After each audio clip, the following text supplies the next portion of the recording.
perempuan, maunya kan maunya biar nggak ada korban lagi.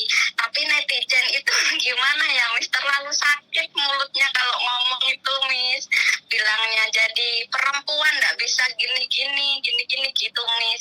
Jadi aku tuh kayak miris gitu loh, kayak kenapa sih nggak bisa mendukung sesama teman. Maksudnya iya memang mereka itu salah ya Miss, kena rayuan gini tapi nggak sepatutnya Mas. Aku tuh ngomongnya terlalu, nanti kan kayak yang mau speak up kan jadinya takut gitu ya Miss, jadinya takut kalau ndak itu apa, nggak mau speak up lagi. Harusnya kan kita itu mendukung, tapi nggak mendukung, malah kayak sesama TKW itu bukannya gimana prihatin gitu, enggak Miss, malah menyalahkan.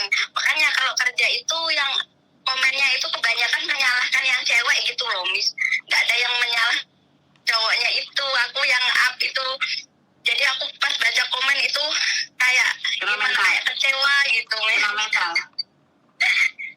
Bukan kena mental, kayak kok gini amat ya sesama Indonesia, bukannya maksudnya biar nanti yang TKW semua pada sukses gitu.